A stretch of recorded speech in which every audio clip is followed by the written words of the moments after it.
संगमनेर तालुक्यातील गुल्हेवाडीमध्ये हरिनाम सप्ताहामध्ये कीर्तनकार संग्राम भंडारे यांचं कीर्तन झालं आणि त्यावरून निर्माण झालेला वाद सध्या महाराष्ट्रभर गाजतोय.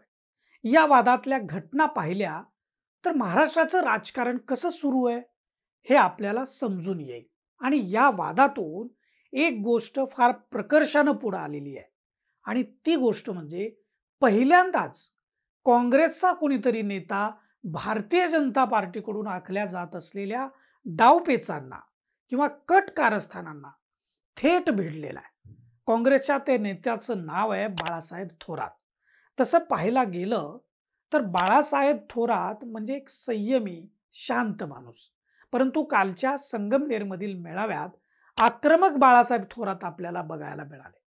थोरातांनी कीर्तनकार संग्राम भंडारे यांनी केलेल्या आरोपांची पुराव्यासह चिरफाड केली आणि काँग्रेसमधून हा पहिलाच नेता आहे की जो भारतीय जनता पार्टीला पुराव्यासह भिडला आणि त्यांची खेळी उघडी पाडली. नेमकं काय घडलं, महाराष्ट्रावर आणि इथल्या राजकारणावर याचे काय परिणाम होणार आहेत, या संबंधी सविस्तरानं आपण या व्हिडिओमध्ये जाणून घेऊयात. नमस्कार, मी दीपक दराडे आणि तुम्ही पाहताय फॉर द पीपल न्यूज. मंडळी, व्हिडिओ संपूर्ण पहा आणि त्यानंतर आपली प्रतिक्रिया त्या व्हिडिओच्या खालील कमेंट बॉक्समध्ये अवश्य नोंदवा आणि आपल्या चॅनलला सबस्क्राईब करा.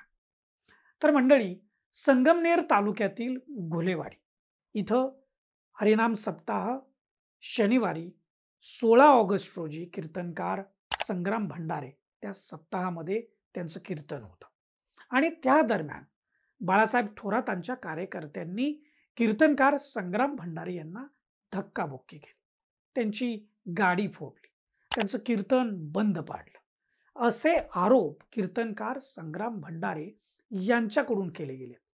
या दरम्यान भारतीय जनता पार्टीच्या आध्यात्मिक आघाडीचे प्रमुख तुषार भोसले, भोसरीचे भाजपाचे आमदार महेश लांडगे, संगमनेरचे शिवसेनेचे आमदार अमोल खताळ, अहिल्यानगर मधले अजित पवारांच्या राष्ट्रवादी काँग्रेसचे आमदार संग्राम जगताप यांच्या प्रतिक्रिया या कीर्तनकार संग्राम भंडारे यांचं समर्थन करणाऱ्या आल्या.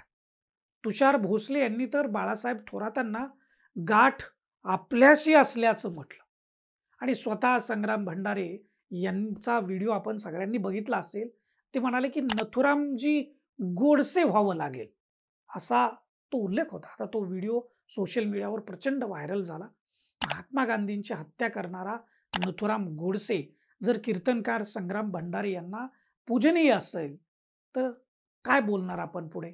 आणि या सर्व आरोपांचा समाचार पुढे बाळासाहेब थोरातांनी मात्र भर चौकात हजारोंच्या संख्येनं उपस्थित असलेल्या नागरिकांच्या समोर भर सभेमध्ये पुराव्यानिशी घेतला.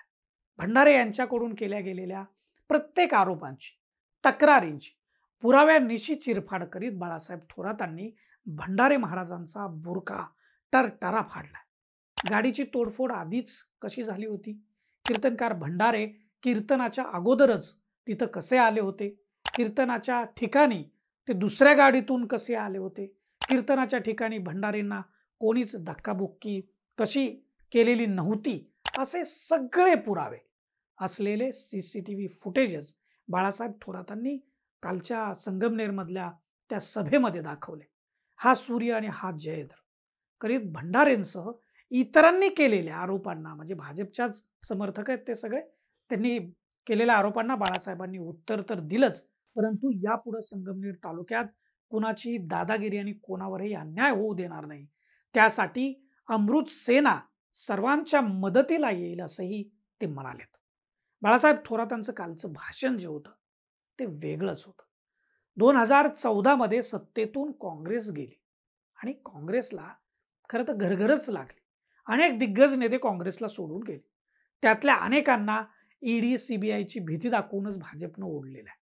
हे सगळ्या महाराष्ट्राला माहिती आहे, देशाला माहिती आहे, सगळ्यांना माहिती आहे. बाळासाहेब थोरातांवरही भाजपचा दबाव होताच, मात्र अद्यापपर्यंत तरी ते भाजपमध्ये गेलेले नाहीत. बाळासाहेब थोरात काय किंवा राज्यातले इतर काँग्रेसचे नेते काय, कोणताही भारतीय नेता म्हणजे भारतीय जनता पार्टीला काँग्रेसचा नेता भिडायची हिंमत गेल्या 11 वर्षात दिसलेलीच नाही. काँग्रेसच्या नेत्यांनी सपसेल शरणागती पत्करल्याचं चित्र महाराष्ट्रात दिसत आलंय. परंतु कालची संगमनेरची सभा अनेक अर्थानं वेगळी ठरली.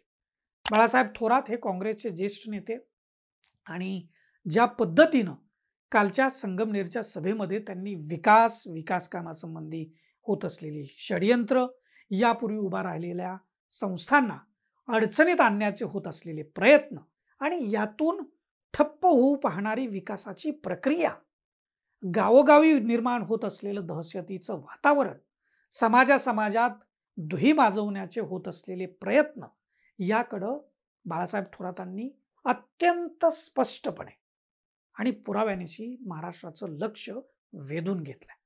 आणि एवढ्यावरच बाळासाहेब थोरात थांबले नाहीत. खरं तर त्यांनी गावोगावच्या सामान्य माणसाला, शहरामधल्या माणसांना जाग करण्याचा देखील प्रयत्न केला. आज कदाचित इतरांवर वेळ आली असेल, पण तुम्ही शांत बसलात, गप्प बसलात, अन्याय सहन करत बसलात, त्याच्याकडे डोळे झाक केली, तर उद्या तुमच्यावरही ती वेळ येईल, तेव्हा तुम्हाला मदत करायला इथं कोणीही शिल्लक राहिलेला नसेल, असंही थोरात म्हणाले. आणि त्यासाठी त्यांनी संगमनेर तालुक्यामध्ये अमृत सेना उभारण्याचा एक संकल्प त्या सभेमध्ये केला. तालुक्यातल्या कोणाही सामान्य माणसावर अत्याचार झाला, अन्याय झाला, तर अमृत सेना त्यांच्या मदतीला धावेल आणि त्या माध्यमातून तालुक्यातली दहशत मोडून काढली जाईल, असं ते म्हणाले. बाळासाहेब थोरातांसारखा संयमी व शांत स्वभावाचा माणूस जेव्हा अमृत सेना उभारण्याची गोष्ट करतो, तेव्हा लक्षात घ्या, हे दहशत माजवणाऱ्यांचं स्तोम हे किती माजलंय. बाळासाहेब थोरातांच्या कालच्या सभेतून एक गोष्ट फार प्रकर्षानं दिसून आली, ती म्हणजे काँग्रेसचा कुणीतरी एक नेता पहिल्यांदा का होईना पण भारतीय जनता पार्टीच्या कट कारस्थानांना भिडलाय. आता इथं काहींना प्रश्न पडू शकतो की इथं भारतीय जनता पार्टीचा संबंध काय, तर त्यांचे नेते देवेंद्र फडणवीस यांचा संबंध काय, तर संबंध आहे मंडळी. देवेंद्र फडणवीस हे महाराष्ट्रातील भाजपाचे सर्वोच्च नेते आहेत. ते मुख्यमंत्री आहेत महाराष्ट्राचे, त्यांच्याकडेच गृह खातं आहे. त्यामुळं पक्षाशी संबंधित नेत्यांनी, पदाधिकाऱ्यांनी काय बोलावं, कसं वागावं, समाजामध्ये अशांतता पसरू नये म्हणून काय काळजी घ्यावी, यासारख्या गोष्टींची जबाबदारी ही सर्वोच्च नेते म्हणून त्यांच्यावरच येते. त्यामुळे इथं भाजपचा आणि देवेंद्र फडणवीस यांचा संबंध येतो, कारण हे कीर्तनकार संग्राम भंडारे भाजपाशी अत्यंत निकटवर्ती आहेत. शिवाय हे भंडारेच नाही तर अन्य अनेक पदाधिकारी आहेत भाजपचे, जे हिंदू खतरे में हे सांगत अशांतता पसरवत आहेत. केंद्रात आणि महाराष्ट्रात 2014 पासून भाजपचीच सत्ता आहे. महाराष्ट्रात काही वर्ष वगळता, 2.5 वर्ष वगळता त्यांची सत्ता आहे. हिंदूंची लोकसंख्या आपल्याकडे 70 ते 75% आहे आणि सत्तेत भाजप आहे. आणि तरी देखील खतरे में कसं काय हिंदू असू शकतो, असा प्रश्न पडतो.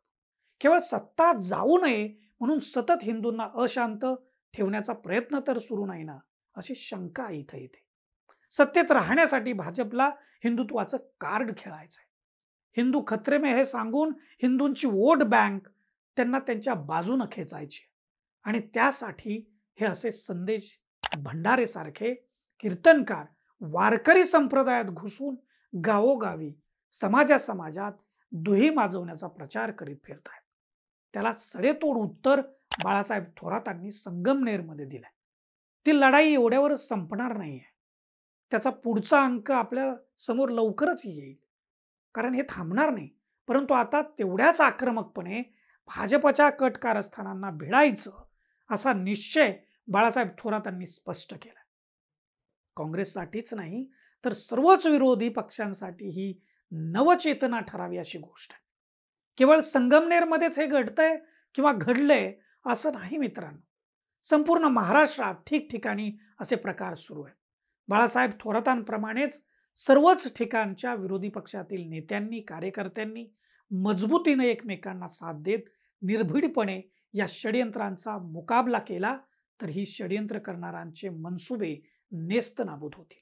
तुम्हाला बाळासाहेब थोरातांच्या कालच्या संगमनेरमधील भाषणाविषयी त्यांनी कीर्तनकार भंडारे यांना ज्या प्रकारे एक्सपोज केलं, त्याविषयी आणि पुढील काळामध्ये कशा पद्धतीनं उभा राहायचं आहे, कशा पद्धतीनं लढा द्यायचा आहे, याविषयी जे सांगितलं त्याबद्दल तुम्हाला काय वाटतं? आणि महाराष्ट्रामध्ये इतर ठिकाणी सुद्धा असे प्रयोग व्हायला पाहिजेत का?